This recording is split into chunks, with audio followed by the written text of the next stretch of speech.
Kung puso ko ay mamapa, ikaw ang dulot, gitna at simula. Hello guys! Welcome sa ating bagong video tutorial na tuturo natin sa inyo ngayon ay yung no capo version ng kantang Bawat Daan ni Ebe Dancel. Okay? So ito guys yung no capo version at puro barcode siya guys. So kung nahirapan kayo sa mga barcodes, don't worry, meron tayong ginawang super easy version nito. Yung pinakamadaling mga chords sa kanta na to, puntahan nyo lang sa isang video natin. Type nyo lang dyan sa search yung Bawat Daan, lagyan nyo ng asken sa dulo, lalabas yung ibang tutorial natin. Okay? So yan, so parinig ko muna sa inyo guys yung kanyang verse para may idea kayo kung natuturo natin ha. So doon yung manda sa may, sa pagkumpas ng iyong kamay. Okay, so doon yung manda, no? So, paano yon? So, yung mga chords natin, guys, para sa mga verse ay B. So, yung B, guys, si barchord siya sa second fret, tapos ito parang A yung nandito. Okay? Yan, B. Tapos, pupunta kayong C sharp minor. So, yung C sharp minor, guys, ay nasa 4th fret siya, no? Para siyang B minor, pero inurong nyo lang ng 2 fret. Yan.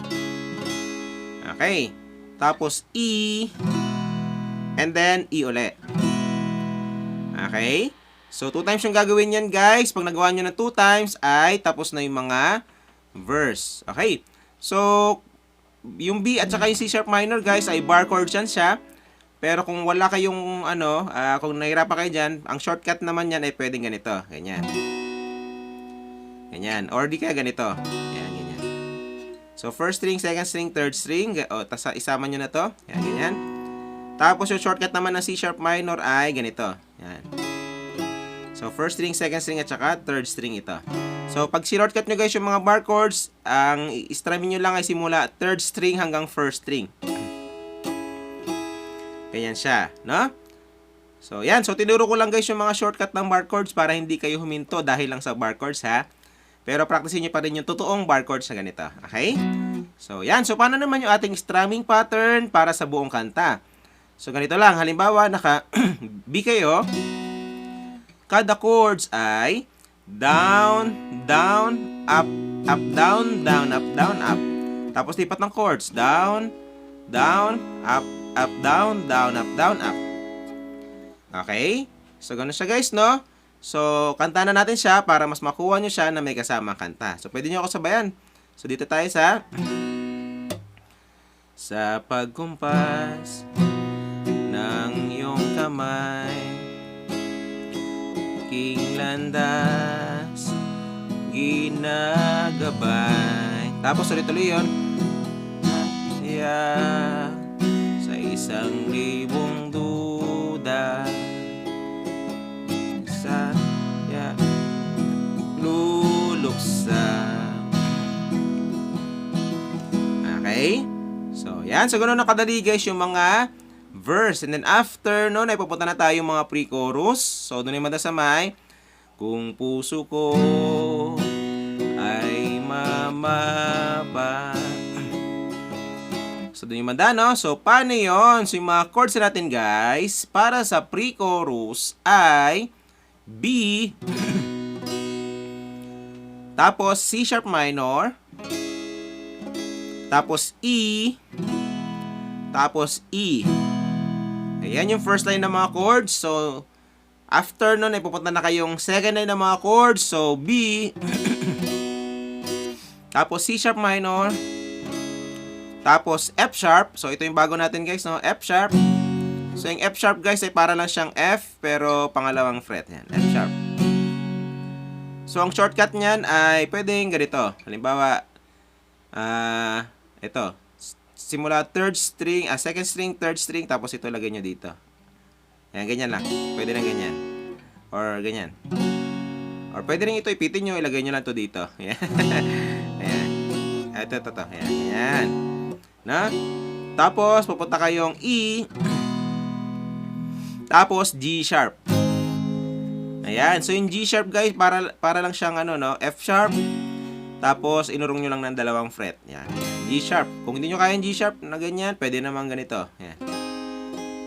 shortcut ng F sharp, ganyan. Ang shortcut naman ng G sharp ay ganyan. Okay?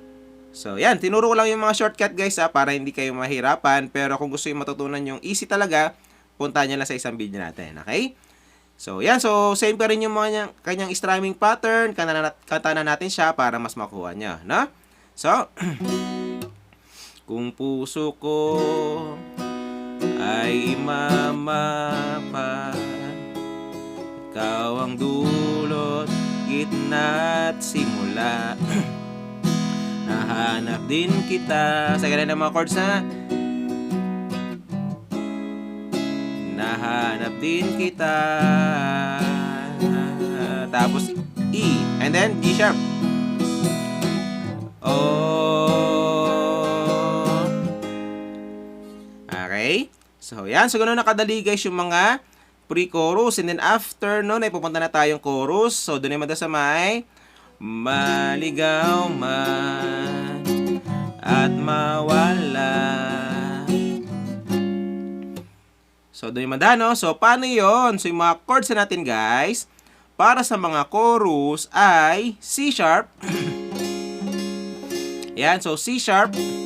Yung C sharp, guys, para lang siyang B. So, inurong nyo lang ng dalawa din. Ganyan. Tapos, pupunta kayong F sharp. So, 9 times yung siyang gagawin, guys, no? So, actually, ano lang yan siya? 8 times, pero ginawa nating 9 times kasi yung pang 9, yung pinakadulo, wala na siyang kanta. So, para siyang interlude, sinama na lang natin dyan, no? 9 times. So, after nyo magawa ng 9 times, pupunta kayong C sharp. And then, merong 1 sa dulo. Nilagyan ko ng 1 sa taas niya. Ibig sabihin, isang strum down lang yan dyan.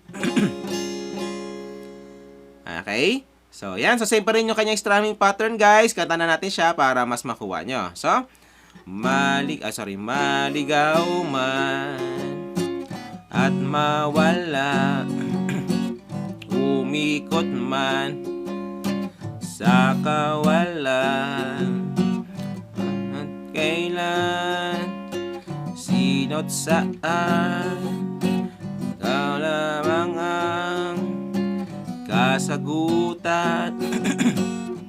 Bawat kanan at kaliwa, kung timog man o hilaga, bawat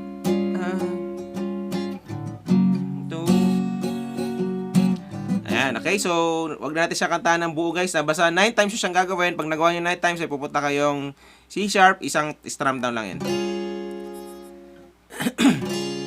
Okay?